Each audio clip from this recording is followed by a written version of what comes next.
इस अभियान के तहत हर नागरिक से उनके मतदाता पहचान पत्र से जुड़ी जानकारी और नागरिकता से जुड़े दस्तावेज मांगे जा रहे हैं। ऐसे में बहुत सारे लोगों के सामने बड़ी समस्या खड़ी हो गई है क्योंकि उनके पास जरूरी डॉक्यूमेंट्स की कमी है। इसी बीच सुप्रीम कोर्ट का एक बड़ा आदेश सामने आया है जो ऐसे लोगों के लिए बेहद राहत भरा है। कोर्ट ने कुछ अहम गाइडलाइंस जारी की हैं जिससे आप इस पूरे अभियान के दौरान खुद को कानूनी रूप से सुरक्षित रख सकते हैं और आसानी से अपनी नागरिकता को सिद्ध कर सकते हैं। क्योंकि दोस्तों ये अभियान अभी कुछ राज्यों में शुरू हुआ है लेकिन धीरे धीरे ये पूरे देश में चरणबद्ध तरीके से लागू किया जाएगा और एक भी राज्य इससे अछूता नहीं रहेगा। ऐसे में अगर आपके पास जरूरी दस्तावेज नहीं है या आप असमंजस में हैं कि कौन से कागज आपके लिए जरूरी हैं, क्योंकि कई सारे सोशल मीडिया से गलत खबर फैलाई जा रही है कि आधार कार्ड या पैन कार्ड आपके पास हैं तो आप इनसे नागरिकता साबित कर सकते हैं। लेकिन दोस्तों मैं आपको पहले ही चेता दूं कि यह दस्तावेज सिर्फ सहायक है, नागरिकता का प्रमाण नहीं। तो आज के इस वीडियो में हम आपको बताएंगे वो सभी जरूरी डॉक्यूमेंट्स जिनकी जरूरत पड़ेगी और वो आसान तरीका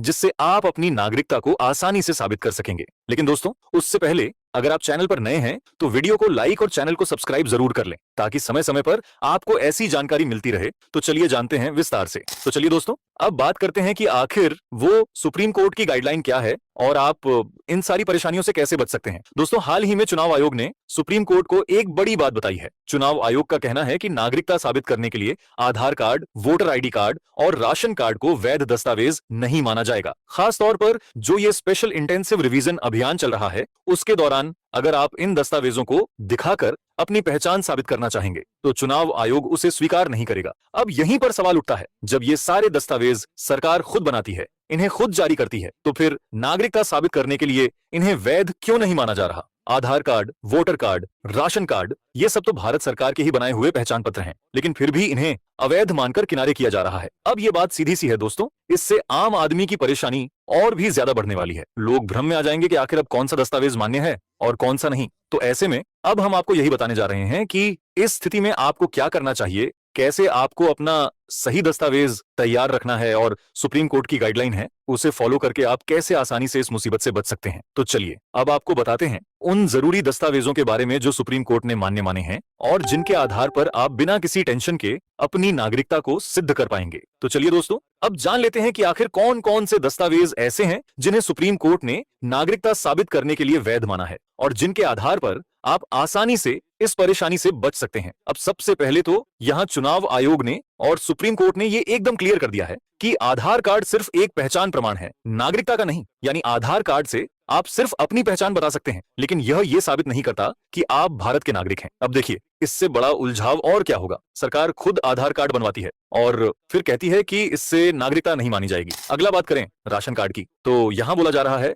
कि इसमें तो फर्जीवाड़े की संभावना सबसे ज्यादा है। मतलब कई लोगों के पास एक से ज्यादा कार्ड हैं या किसी और के नाम पर बने हुए हैं, तो इससे भी नागरिकता साबित नहीं हो सकती। अब रही बात वोटर आईडी की, तो चुनाव आयोग का कहना है कि यह सिर्फ पिछली मतदाता सूचियों का आधार है, लेकिन नए रजिस्ट्रेशन के लिए इसका पुनः सत्यापन जरूरी है। मतलब कि अगर आपने एक बार वोटर कार्ड बनवा लिया लेकिन अगले चुनाव से पहले फिर से सब कुछ जांचा जाएगा, सब डॉक्यूमेंट मांगे जाएंगे, फिर से पूरा सत्यापन करना होगा। अब इस सबके बीच सुप्रीम कोर्ट की जो गाइडलाइन है उसमें सबसे पहले जो वैध दस्तावेज बताया गया है वो है जन्म प्रमाण पत्र। जी हाँ, अगर आपका जन्म प्रमाण पत्र भारत में जन्म और मृत्यु पंजीकरण अधिनियम 1969 के तहत बना हुआ है तो ये आपके जन्म स्थान और तिथि को प्रमाणित करता है और ये भारतीय नागरिकता का एक मजबूत आधार माना गया है। यानी पहला दस्तावेज तो हो गया बर्थ सर्टिफिकेट। अब दूसरा दस्तावेज है वह है भारतीय पासपोर्ट। जी हाँ, अगर आपके पास भारत सरकार द्वारा जारी किया गया वैध पासपोर्ट है तो ये भी सीधा सीधा आपके भारतीय नागरिक होने का प्रमाण है। इसमें कुछ भी उलझाने वाली बात नहीं है। अब बात करते हैं तीसरे सबसे महत्वपूर्ण दस्तावेज की,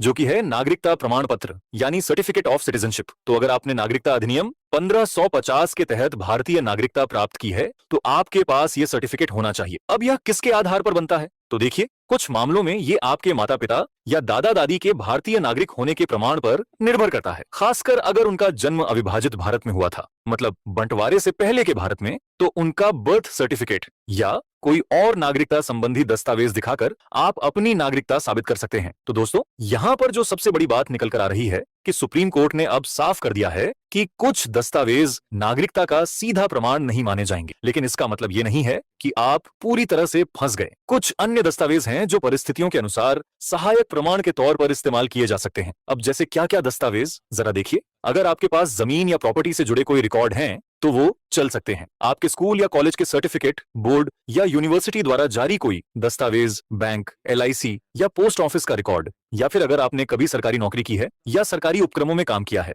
तो उससे जुड़ा कोई दस्तावेज, तो ये सब भी सहायक प्रमाण के तौर पर माने जा सकते हैं। दोस्तों, इस फैसले को लेकर मैं अपनी राय भी आपके सामने रखना चाहूंगा कि Aadhaar card, voter card, ration card, ये सब तो खुद भारत सरकार बनाती है और फिर कहती है कि इन्हें हम नागरिकता का प्रमाण नहीं मानेंगे। तो ये सीधा सीधा लोगों को उलझाने का काम कर रहा है। अब गांव में या छोटे शहरों में हर किसी के पास इतने डॉक्यूमेंट कहां से होंगे, और जब जांच टीम आपके दरवाजे पर आएगी तो लोग घबरा जाएंगे कि अब क्या दिखाएं। तो दोस्तों, इसलिए हम यही समझाना चाह रहे हैं कि आप पहले से तैयार रहिए। अगर आपके पास वो दस्तावेज नहीं है जो सीधे तौर पर मान्य नहीं माने जा रहे, तो कम से कम सहायक दस्तावेज जरूर जुटा लीजिए, ताकि जब भी कोई अधिकारी पूछे तो आप उन्हें कुछ तो दिखा सकें। अब बात करते हैं उस सबसे जरूरी लाइन की जो सुप्रीम कोर्ट ने कही है, और वो ये कि चुनाव आयोग नहीं बल्कि गृह मंत्रालय तय करता है कि कौन भारतीय नागरिक है और कौन नहीं। यानी अगर आपको अपने भारतीय होने का सबूत देना है तो सबसे पुख्ता दस्तावेज होंगे जन्म प्रमाण पत्र और भारतीय पासपोर्ट। बाकी सारे दस्तावेज सिर्फ सहायक के तौर पर चलेंगे, निर्णायक नहीं होंगे। तो देखो, अब ये बात भी साफ हो चुकी है